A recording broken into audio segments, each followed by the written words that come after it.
W.C. Handy statue has been here at Wilson Park for about 25 years. And we're here in front of the W.C. Handy statue live in Wilson Park at the height of Handy Week for our fourth and final installment on W.C. Handy's Northwest Alabama roots. This series is in honor of the 40th anniversary of the W.C. Handy Festival, which takes place from July 18th to July 31st across the shoals. And there's literally something for everybody in the program of events all across the shoals. So if you don't like outdoor events, there's an indoor event near you. There will be a lot of outdoor events, a lot of great music that you'll want to make sure you take in some of the acts. Just right behind us at the Florence Lauderdale Public Library, where I work in my quote-unquote real job, we have some events going on that you can find in the program. So definitely take advantage of the 40th anniversary of the W.C. Handy Music Festival. W.C. Handy would leave Florence to go on to become a world-renowned musician and the celebrated father of the blues. William Christopher W.C. Handy, named after his father, Reverend Charles Bernard Handy, was one of two sons of Reverend Handy and Mrs. Elizabeth Brewer Handy. W.C.'s brother, Charles E. Handy, was born in 1889 and named after his father. W.C. Handy was married twice. His first wife, Elizabeth Price Handy, died in 1937 after giving Handy several children. W.C. Handy married his second wife, Louise Logan, in 1954 in New York. A young W.C. Handy was a student at the Florence District School for Negroes. His teacher was the eccentric Fisk graduate, Professor Young A. Wallace. Handy described Professor Wallace in his 1941 autobiography, Father of the Blues, thusly, quote, "This teacher was Y.A. Wallace, and he had come to Florence from Fisk University, where he had been a member of the first graduating class. Curiously enough, Professor Wallace had no interest in the spirituals. Though the famous Fisk Jubilee singers toured the world in his day and created a lasting esteem for these songs, he made no attempt to instruct us in this remarkable folk music. This, however, was just one item in a great catalog of Professor Wallace's eccentricities. Villagers and students of both races laughed when he expounded his pet theory that more people died from overeating than from starvation. But Professor Wallace was serious. He believed and practiced what he preached. While we brought our 10 pails to school filled with lunches fit for men at hard labor and washed down the food with quarts of milk, Professor Wallace brought his lunch in his pocket. It consisted of a single baked sweet potato sliced in butter. At noon, he'd walk to the spring, a good place to go with a dry baked sweet potato, and dine in solitude. At home, his taste ran to roasted peanuts, parched corn, and dried persimmons. He evidently saw food value in peanuts before Dr. Carver. Professor Wallace had a tight fist, too. His clothes were carefully tailored, but he wasted nothing," unquote. Professor Wallace came to Florence from Fisk University, having paid his own way through college. He wanted everyone to know that he went on his own dime, as it were. He came to Florence around 1878, 1880, and was a chorister at St. Paul AME Church, the Handy's home church. Professor Fisk, as we said, was somewhat eccentric, but he was also very well respected among the white and black communities. By 1882, he was the principal of the Florence District School for Negroes. He later taught at the subscription school, the African American subscription school, taught in Leach's Hall in southwest Florence. And by 1903, Professor Wallace was the principal of the John F. Slater School on South Court Street, which later merged with the Burrell Normal School to become the Burrell Slater School. Professor Wallace was also interested in politics. In the 1890s, he served as the chairman of Lauderdale County's Republican Executive Committee. And when Professor Wallace died in 1937, he was the only African-American member of Florence's Chamber of Commerce. And just in case, for those that don't know, Leach's Hall was located in the heart of the Canaan subdivision, which was located in southwest Florence. The epicenter, you might say, would be near where the old Eliza Coffey Memorial Hospital was, that locals will all remember. Canaan was a predominantly African-American subdivision named after a former slave named Cain Leach. So Leach's Hall in Canaan, where the subscription school was taught, was named after Cain Leach, as well as the neighborhood Canaan came from Cain Leach. W.C. Handy tells us in his autobiography that he learned the fundamentals of music under Professor Wallace during his 11 years as Wallace's pupil. Every morning, instead of the customary prayers and scripture reading, Professor Wallace taught his students the fundamentals of music, not because he wanted any of his students, certainly not the young ladies, to grow up and be professional musicians, because that was considered an unseemly occupation certainly for anyone at that time, but especially an up-and-coming young man, but simply to help them sing the hymns better at church on Sunday mornings. But W.C. Handy says he enjoyed the morning portion of the class best when they would learn the fundamentals of music, because Handy always, he was wired for music. Handy tells us that his mother, Elizabeth Brewer Handy, had a fondness for the guitar, but she could not play it because the church put a taboo on such instruments. As for his father, Reverend Charles Bernard Handy, he informed his son that becoming a professional musician was not considered appropriate for a well-bred young man of color, as musicians were considered to be, quote, idlers, dissipated characters, whiskey drinkers, and rounders. They were considered social pariahs, unquote. According to W.C. Handy's father and his teacher, Professor Wallace, well-bred white gentlemen in the South considered music as nothing more than a parlor accomplishment. According to the Reverend Handy, young William should emulate such men, not musicians. Indeed, Handy was told by his father that, quote, I'd rather see you in a hearse. I'd rather follow you to the graveyard than to hear you had become a musician. Unquote. Handy saved up the money that he earned from doing various odd jobs and bought a guitar for some reason, thinking his father would be pleased. But when his father found out, when Handy showed his father the purchase he had just made, his father, shocked and horrified, made the above speech and told Handy he had to promptly exchange the guitar for a dictionary, which the crestfallen Handy actually did. Yet Handy was wired for music, even being able to visualize notes in the musical scale when he heard birdsong or other animal sounds. As a young boy, W.C. Handy was hired by Sheriff George W. Porter to work at the county courthouse in Florence, work that on certain occasions paid as much as $2 a day. In 1889, the White First Baptist Church, founded that year at the courthouse, and which initially met there, hired Handy as their janitor. Handy says that as a boy, he also pulled fodder, picked cotton, and even operated a printing press at one point. When he was 12, local resident Sandy Crawford got young W.C. a job at a local rock quarry as a water boy. Unfortunately, Mr. Crawford lost his sight in January of 1897 when, as an employee on the Riverton Lock in Colbert County, a load of dynamite, which had earlier failed to go off, accidentally exploded, injuring 4 men, 2 white and 2 black, including Crawford, who was blinded. Crawford, who by that time was living in Chicago with his wife and grown children, received $2,500 in damages from the government in March of 1915. W.C. Handy later worked at the McNabb Iron Furnace in Florence. Another hugely important influence on the young W.C. Handy was James Jim Turner, a fiddler from Memphis who relocated to Florence in the late 1880s after his heart was broken by a woman in that city. Commenting on Turner's situation, Handy wrote that, quote, love, as everyone should know, is a strange disease. Jim Turner tried to cure his on whiskey. That sad-eyed boy, stabbed in his heart by the scorn of a hearty yellow gal, was perhaps the best violin player Florence ever knew. Fortunately, his lovesickness and his drinking did him no harm musically, unquote.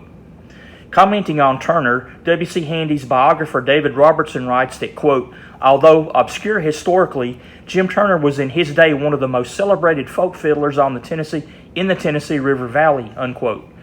It seems that Turner and his band were popular with white audiences, as indicated by their being hired in May of 1900 to play for the summer at the famed Bailey Springs Resort, some 10 miles northeast of Florence. According to author Robertson, Turner was as close as Handy ever got to the true folk performers of the African American blues. Unfortunately, little more is known of Professor Turner, save that he was one of 3 violinists with W.C. Handy's Memphis Blues Band in January and March of 1922. In September of 1892, after a brief stint as a teacher at the Crittenden's Crossroads, now Elgin Crossroads in East Lauderdale County School, W.C. Handy left Florence for a teaching position in Bessemer, Alabama. However, Handy's heart was always with music, so that eventually he made his way into Maynards Minstrels. In the meantime, he worked briefly at the Howard Harrison Iron Company in Bessemer, Alabama. He then toured with the Lauderdale Quartet, which he helped organize, and this quartet wanted to visit the Chicago World's Fair Columbian Exposition, but along the way they got hired as performers on an excursion boat or a steamboat on the Tennessee River. The Lauderdale Quartet eventually got to Chicago, but the World's Fair was postponed for a year until 1893. W.C. Handy later briefly visited St. Louis, but it was not a good experience for him his first time in St. Louis. He was basically broke and down and out and forced to live from hand to mouth, which he chronicles that in his autobiography. Handy also wrote that after he left home, he always felt as though his mother Elizabeth was with him and could see her face. He regularly sent gifts to her and his younger brother Charles and rushed home on every holiday. Unfortunately, Mrs. Elizabeth Brewer Handy passed away Sunday, August 26, 1895, of, quote, a stroke of paralysis, unquote. Unfortunately, W.C. Handy was away from home working, playing music for passengers on an excursion steamer, the SS Nesbit on the Ohio River, and wasn't able to get home in time for his mother's funeral. According to her Florence Herald obituary, quote, she had been complaining for several days but continued her work about the house until Saturday. The couple had lived a happy life for 23 years. She was a good old colored woman born in antebellum days. She was highly esteemed by both black and white, unquote. W.C. Handy also did 3 tours with Maynards Minstrels from 1896 to 1897, 1899 to 1900, 1900 to 1903. Saturday night, March 3rd, 1900, Maynards Minstrels, of which Handy was by then the band leader, played Florence. And as an aside, Handy's wife and family were living there while he toured with the Minstrels. The Florence Herald approvingly described the show as a salad, quote, it is crisp and bright all the way through, continually presenting new features, something that cannot be said of other minstrel shows playing here, unquote. Reporting on the concert, which had been held at Florence's Opera House on East Tennessee Street, is near the corner of Tennessee and Seminary, the Herald wrote of its native son, W.C. Handy, that, quote, William Handy, a Florence colored musician, the leader of the minstrel band, was a prime favorite, and his playing drew a large part of the audience to the Opera House, unquote. Again, on February 3rd, 1903, the Herald editorialized that, quote, Florence is proud when one of her citizens shows conspicuous ability in any line, and the feeling was certainly justified in the performance of Professor William C. Handy and his splendid band, unquote.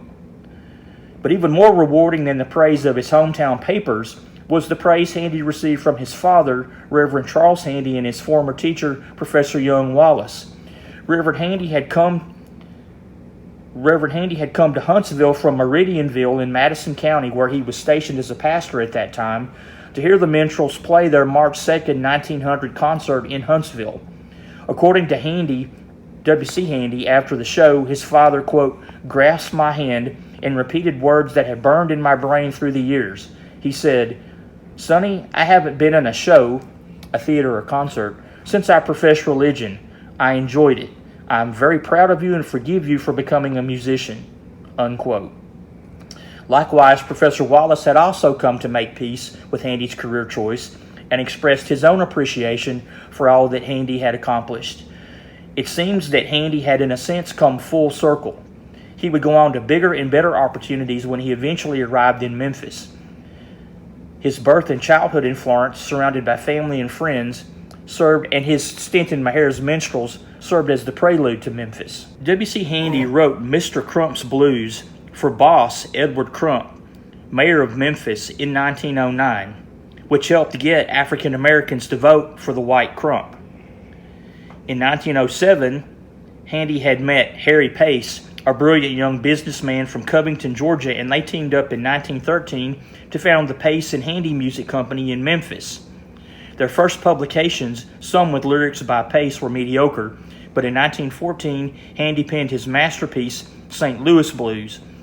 And as we said, Handy later went into partnership with his brother, Charles Handy, to found Handy Brothers Music.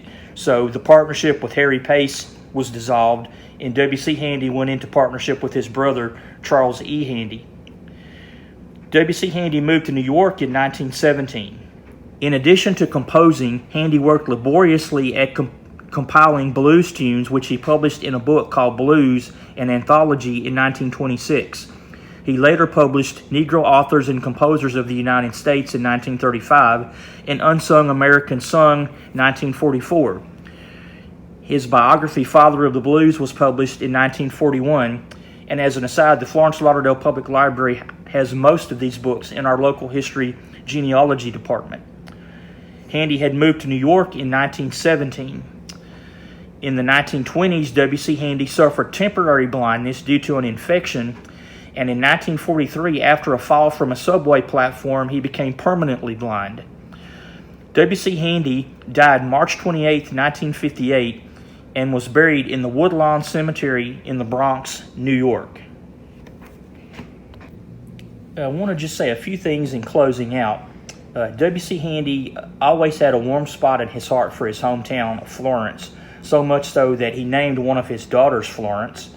He actually came back to Florence on several occasions to play concerts at the Princess Theater, at the Burrell Normal School, and I believe in 1949 he came and played a fundraiser concert for the Blessed Martin de Porres Catholic Negro Mission, which was basically a Catholic mission founded by St. Joseph Catholic Church.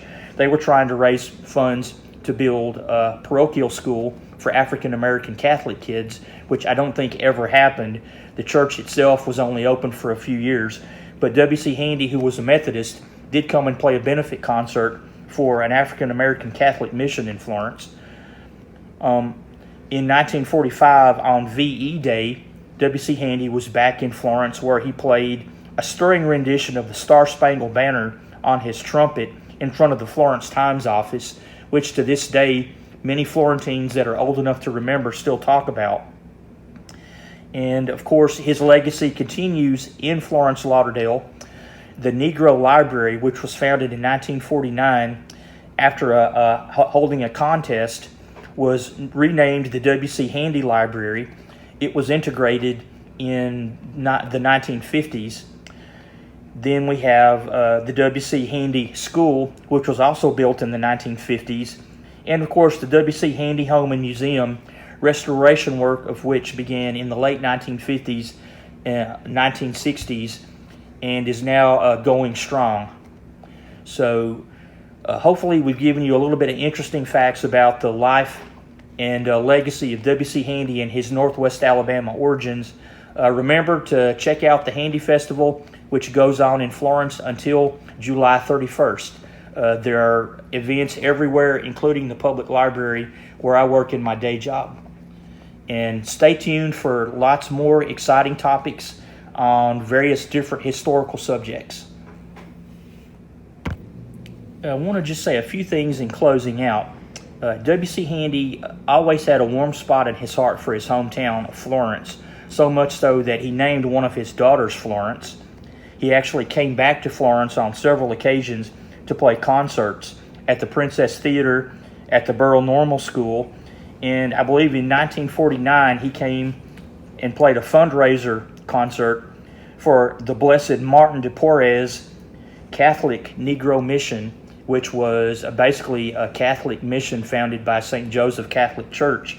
They were trying to raise funds to build a parochial school for African American Catholic kids, which I don't think ever happened. The church itself was only open for a few years, but W.C. Handy, who was a Methodist, did come and play a benefit concert for an African American Catholic mission in Florence. In 1945, on VE Day, W.C. Handy was back in Florence, where he played a stirring rendition of the Star Spangled Banner on his trumpet in front of the Florence Times office, which to this day many Florentines that are old enough to remember still talk about. And of course, his legacy continues in Florence Lauderdale. The Negro Library, which was founded in 1949 after holding a contest, was renamed the W.C. Handy Library. It was integrated in the 1950s. Then we have the W.C. Handy School, which was also built in the 1950s. And of course, the W.C. Handy Home and Museum, restoration work of which began in the late 1950s, 1960s, and is now going strong. So hopefully we've given you a little bit of interesting facts about the life and legacy of W.C. Handy and his Northwest Alabama origins. Remember to check out the Handy Festival, which goes on in Florence until July 31st. There are events everywhere, including the public library where I work in my day job. And stay tuned for lots more exciting topics on various different historical subjects.